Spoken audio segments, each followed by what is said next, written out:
Hello all. In this month's video blog, we're going to talk about a few different things, starting with the foot. This is a model of the bones of the foot. Shows the toes, the metatarsal bones, the tarsal bones back here, and then the bones of the lower leg. 26 bones all together in the foot. And it's a fascinating mechanism that every time you take a step, let's see if I can get this turned around so you can see the arch of the foot right there. Every time we take a step and we land on our heel, the arch flattens out a little bit like this to absorb the shock of our heel strike, and then it forms back up again to push us off and propel us forward. So every time we take a step, the arch acts like a leaf spring, which flattens out to absorb stress and then springs us up to send us forward onto our next step. So every time we take that step, all 26 bones of the foot do a particular motion. When that flattening out of the foot is called pronation. When the arch reforms again so we can propel off, that's called supination. And so when we pronate, this talus bone goes forward, rocks in a little bit, and slides forward on the calcaneus. The calcaneus slides back a little bit and everts or rocks to the outside. The navicular rolls inward a little bit. All the metatarsals roll inward. I'm not going to bore you with all the details, but you get the idea that every single one of these bones has a movement that it goes through every time we land and our arch flattens out, and then every time our arch reforms to propel us off into our next step.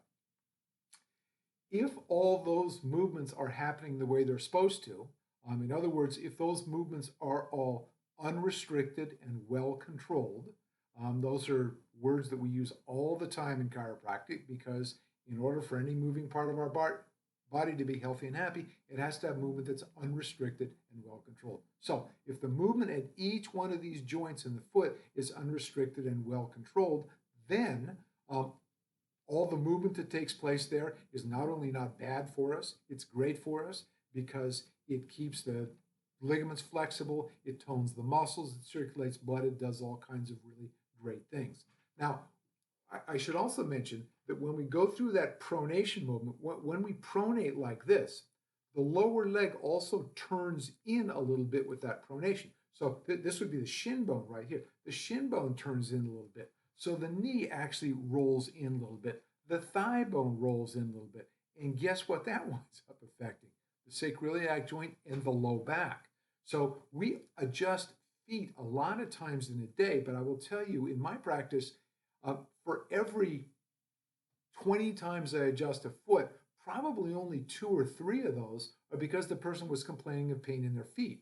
And certainly we can often be very helpful with plantar fasciitis and a lot of other foot pain problems. But the point I'm trying to make in this particular moment is that problems with the way joints move in the foot, in other words, a foot that has movement dysfunction, needs an adjustment, often doesn't cause any problem in the foot at all, but it can cause pain in a knee, it can cause pain in a hip, it can be a significant component of sciatica, it can affect sacroiliac joints, it can affect the low back. In fact, I'll divert to tell a short story here. I hope it doesn't run on too long. Years and years ago, I had a patient who came in with headaches. And as would be pretty typical of a headache case, we found that she had pretty bad joint movement dysfunction, stuck joints right at the top of her neck. So I would adjust her upper neck, and her headaches were better, but they would come back. So exploring a little bit further, checked the rest of her spine, realized she also had a problem in her sacroiliac joint down in her low back. We adjusted her sacroiliac joint, adjusted her neck again. Turned out that the neck adjustment held better, lasted longer, headaches stayed away longer, but they still came back. Low back problems still came back. I ultimately wound up, at the end of this, adjusting her navicular bone in her foot down here. Adjusted the navicular one time. Sacroiliac joint stabilized, held. Upper cervicals stabilized, held. Headaches gone, stayed gone for a long time. Interesting lesson there. Had I had some way of knowing, I could have adjusted her navicular and saved us all the trouble in between, but there was no way of knowing. But also, had I not been aware that JMD in feet can cause JMD in low backs and in necks, I might have been adjusting her neck and her low back,